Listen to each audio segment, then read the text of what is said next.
Hello everyone, ఇవాళ మనం sweet potatoes recipe చూసేద్దాం. ఓకేనా? జనరల్గా మనం ఈ స్వీట్ పొటాటోస్ని వాటర్లో వేసి ఉడికిచ్చేస్తాం. కానీ ఆ ప్రాసెస్ కాకుండా ఇవాళ నేను చెప్పే ప్రాసెస్లో ట్రై చేయండి. చాలా చాలా టేస్టీగా ఉంటాయి. ముందుగా మనం శుభ్రంగా ఇలా మన దగ్గర ఉన్న స్వీట్ పొటాటోస్ అన్నీ కడిగేసేసుకుని వాటి చివర్లని ఇలా కట్ చేసేసుకోండి. కట్ చేసేసుకుంటే మనం అన్నీ కట్ చేసుకున్న స్వీట్ పొటాటోస్ అన్నీ మనం ఏ గిన్నె అయితే పొయ్యి మీద పెట్టాలనుకుంటున్నామో ఆ గిన్నెలోకి మన దగ్గర ఉన్న స్వీట్ పొటాటోస్ అన్నీ పెట్టేసుకోవాలి. కట్ చేసుకుని చూడండి, ఈ స్వీట్ పొటాటోస్ అన్నీ కట్ చేసి నేను ఇలా పెట్టేశాను. పెట్టేసిన తర్వాత కరెక్ట్గా దాని అంచులకి సరిపడా ఇంకొక గిన్నె ఉంటుంది కదా, దీనికన్నా పెద్ద సైజు గిన్నె, అది మనం దాని మీద పట్టేలాగా చూసుకోవాలి. అది లోపలికి దిగకూడదండి, కరెక్ట్గా దాని మీద కూర్చునేలాగా చూసుకోవాలి. చూడండి, ఇలాగనమాట.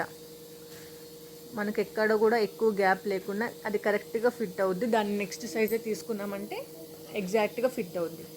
ఆ కింద గిన్నెలో అలా చిలకడ దుంపలు వేసుకొని పైన మనం పెట్టే గిన్నెలో హాఫ్ వరకు వాటర్ వేసుకుంటే సరిపోద్దండి. హాఫ్ వరకు మంచినీళ్ళు నింపేసుకుని అలా 2 సెట్ లాగా ఉన్నదాన్ని మనం పొయ్యి మీద పెట్టేసుకోవాలి. 2 గిన్నెల సెట్ని కింద మనం చిలకడ దుంపలో ఎలాంటి వాటర్ యాడ్ చేయలేదు, పైన గిన్నెలో మాత్రమే వాటర్ యాడ్ చేసాము. ఇలా ఎప్పుడైనా ట్రై చేయండి, చాలా బాగుంటుంది. ఆన్ చేసేసుకుని మనం సిమ్లో పెట్టుకుని ఒక 10-15 మినిట్స్ ఉడికించుకుంటే సరిపోయిద్ది. చూడండి ఎలా ఉడుకుతుందో నేను మీకు చూపిస్తాను. ఒక 5 మినిట్స్ అయిన తర్వాత వాటర్ ఇలా మనకు వేడెక్కుతాయి కదా, అప్పుడు ఆ వాటర్లో ఉన్న స్టీమ్ చిన్న చిన్న బొట్టులాగా కిందకి ఆవిరిలాగా కారిద్దండి.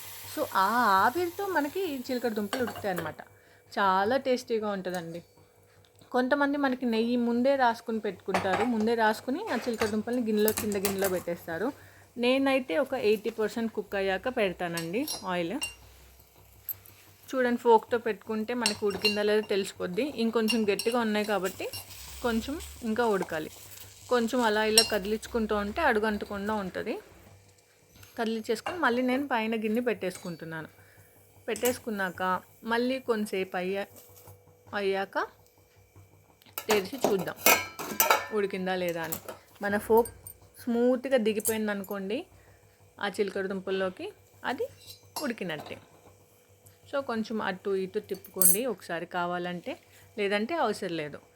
తర్వాత నెయ్యి వేసేసుకుని అవి ఉడికినాయి, ఫోక్ మనకు చక్కగా దిగిపోతుంది అంటే నెయ్యి దాంట్లో వేసేసుకోండి. నెయ్యి వేసేసుకొని అన్నిటికీ పట్టేలాగా మనం చూసుకోవాలండి. అన్నిటికీ పట్టేలాగా చూసుకోవాలంటే కొంచెం మనం ఆ గిన్నెని ఎగరేసుకున్నా సరిపోయింది.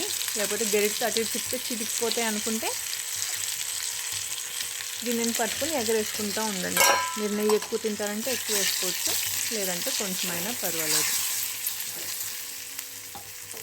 అలా హ్యాపీగా అన్నీ ఎగరేసుకున్నారంటే అన్నిటికీ మన నెయ్యి పట్టేస్తుంది. లాస్ట్లో మళ్ళీ ఆ పైన గిన్నె మళ్ళీ పెట్టుకుని ఒక 5 మినిట్స్ ఉంచేసుకుంటే మనకు సౌండ్ వస్తూ ఉంటుందండి, చిట్పట. అయ్యో అడుగంటుతుంది అనుకోవద్దు. మధ్యలో మీకు ఆ డౌట్ ఉంటే ఇలా తిప్పుతూ ఉండండి. ఆ నెయ్యి వాసన చాలా బాగుంటుంది, టెంప్టింగ్గా ఉంటుంది. చూడండి, ఫోక్ ఈజీగా దిగిపోయింది. సో మన స్వీట్ పొటాటోస్ కుక్ అయిపోయినట్టే. Tasty sweet potatoes ready.